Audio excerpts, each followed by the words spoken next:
obat golongan antidepresan yaitu ada 3. Yang pertama yaitu TCA, terdiri dari 4 obat. Yang pertama yaitu amitriptilin, maprotilin, nortriptilin, dan imipramin. Untuk mekanisme dan efek sampingnya hampir sama untuk golongan ini, yaitu mekanismenya neurotransmitter terutama norepinefrin dan serotonin reuptake inhibitor. Untuk efek sampingnya yaitu mulut kering, sedasi, pandangan kabur, dan konstipasi. Untuk amitriptilin, resiko interaksi obatnya yaitu meningkatkan resiko sindrom serotonin dengan MAOIs seperti selegilin dan fluoxetine. Untuk populasi khususnya yaitu ibu hamil kategori B, anak tidak dianjurkan, dan wanita menyusui tidak direkomendasikan juga. Untuk obat yang kedua yaitu maprotilin, resiko interaksi obatnya yaitu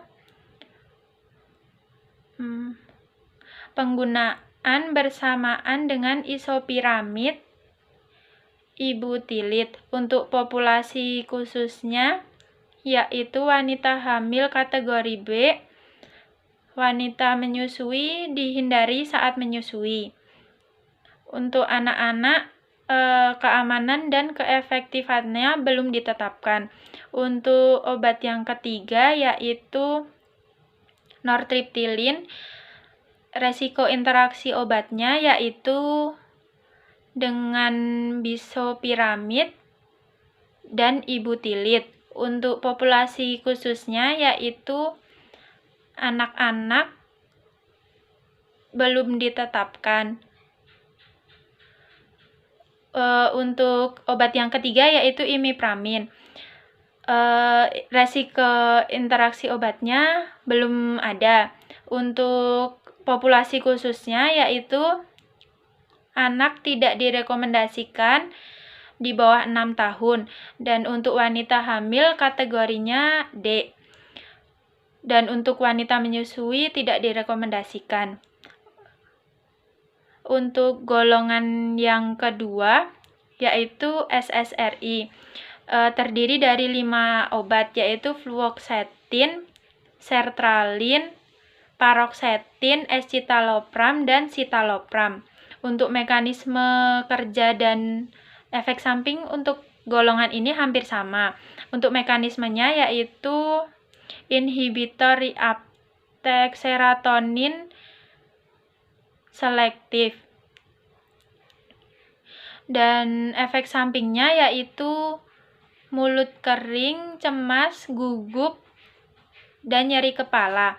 Untuk obat yang pertama yaitu fluoxetine, resiko interaksi obatnya yaitu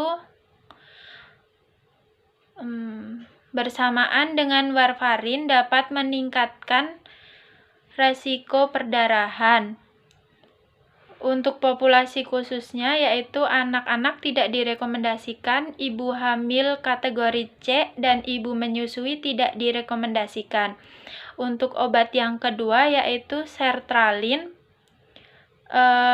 resiko interaksi obatnya yaitu penggunaan bersamaan dengan inhibitor monoamin oksidase dan penggunaan bersamaan dengan piozid. Untuk populasi khususnya yaitu ibu hamil kategori C, untuk ibu menyusui perlu perhatian dan hati-hati. Dan untuk gangguan hati tidak dianjurkan menggunakan obat ini. Untuk obat yang ketiga yaitu paroxetine, interaksi obatnya yaitu bersamaan dengan obat diuretik dapat meningkatkan resiko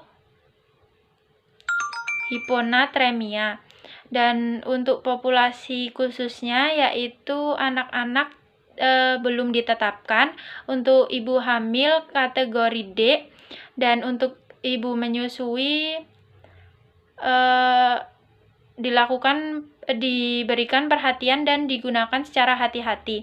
Untuk obat yang selanjutnya yaitu interaksi obat escitalopram, yaitu dengan obat antikoagulan oral dan antiplatelet. Untuk populasi khususnya yaitu gangguan fungsi ginjal, pemakaiannya harus secara hati-hati.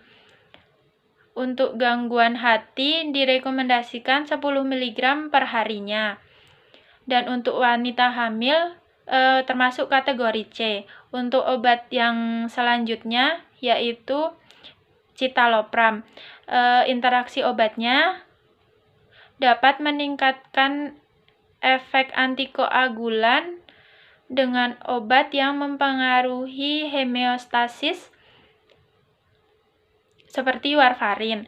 Untuk populasi khususnya yaitu anak-anak tidak direkomendasikan di bawah usia 18 tahun. Dan untuk wanita hamil masuk ke kategori C. Untuk golongan obat yang terakhir yaitu SNRI terdiri dari 2 obat yaitu duloxetin dan venlafaxine. Untuk efek samping dan mekanisme kerjanya hampir sama untuk golongan ini. Untuk mekanisme kerjanya yaitu mekanisme tindakan yang tepat belum diketahui dan menghambat reuptake serotonin dan norepinefrin. Untuk efek sampingnya yaitu konstipasi, mulut kering dan mual atau diare. Untuk interaksi obatnya yang pertama yaitu untuk duloxetin, yaitu tidak boleh digunakan bersamaan dengan MAOI irreversible. Untuk populasi khususnya yaitu ibu hamil masuk ke kategori C. Untuk ibu menyusui tidak dianjurkan menggunakan obat ini. Dan anak-anak juga tidak dianjurkan. Untuk interaksi obat venlafaxine yaitu penggunaan bersamaan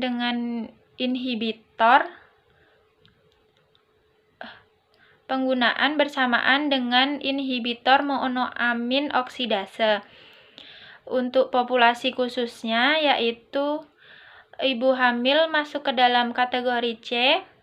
Anak-anak tidak dianjurkan, ibu menyusui juga tidak dianjurkan untuk penggunaan obat ini. Sekian dari saya, terima kasih.